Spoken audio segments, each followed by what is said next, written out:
আপনারা দেখেছেন তারেক রহমান মৌলবাদের উত্থান নিয়ে খুব চিন্তিত। আপনারা দেখেছেন বিএনপির মির্জা ফখরুল ইসলাম আলমগীর সাহেব দক্ষিণপন্থীদের উত্থান নিয়ে অনেক চিন্তিত। আপনারা দেখেছেন বিএনপির আরেক পাগলা আছে ফজলু। আমরা বলি এর জন্য দ্রুত ইনজেকশনের ব্যবস্থা করেন। আওয়ামী লীগের টাকলা মুরাদ যেভাবে এই দেশে থাকতে পারে নাই, বিএনপি ফজলু যদি আলেমদেরকে নিয়ে বাড়াবাড়ি করে, আলেমরা তার দীপ্ত জবাব দেওয়ার জন্য 24 ঘন্টা প্রস্তুত আছেন। আমরা তারেক রহমান এবং বিএনপির কাছে জানতে চাই, মৌলবাদীদের নিয়ে আপনাদের এত চিন্তা, দক্ষিণপন্থীদের নিয়ে আপনাদের এত চিন্তা, ইসলামপন্থীদের নিয়ে আপনাদের এত চিন্তা, খুনিদেরকে নিয়ে আপনাদের এত চিন্তা নয় কেন? গত 1 বছরে আপনাদের কর্মীরা একজন আরেকজন 100 জনের বেশি কর্মীকে তারা খুন করে ফেলেছে। আমরা জানতে চাই, চাঁদাবাজদের নিয়ে আপনাদের এত চিন্তা নয় কেন?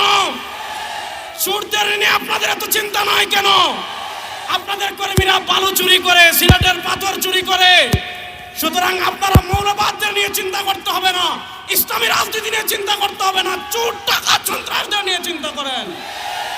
2 নম্বর আরেকটা কথা বলবো, 2024 সালের জুলাই আগস্টের গণবিপ্লবের মাধ্যমে আমরা ভারতের আধিপত্যবাদকে পরাজিত করেছি।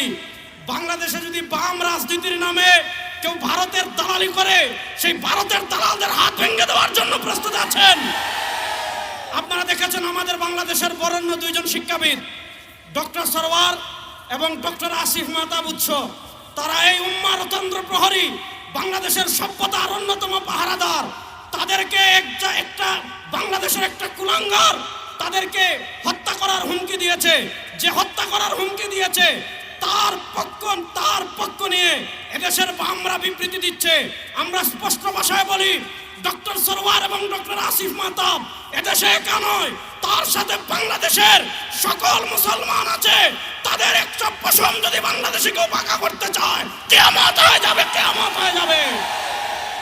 সর্বশেষ আরেকটা কথা বলে আমি আমার বক্তব্য শেষ করছি। আমরা যেই নিয়তে তাহাজ্জুদ পড়ি, ওই নিয়তে ইসলামী আন্দোলন করি। আমরা যেই নিয়তে রোজা রাখি, ওই নিয়তে আমরা ইসলামী আন্দোলন করি। যেই নিয়তে নামাজ পড়ি, ওই নিয়তে ইসলামী আন্দোলন করি। আমরা আদর্শের রাজনীতি করি। আদর্শের রাজনীতি কখনো 1-2টা আসনের জন্য বিক্রি হতে পারে না।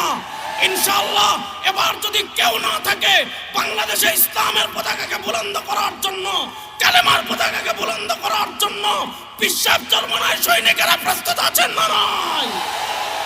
আবার আপনাদের সাথে দেখা হবে ইনশাআল্লাহ। আসসালামু আলাইকুম।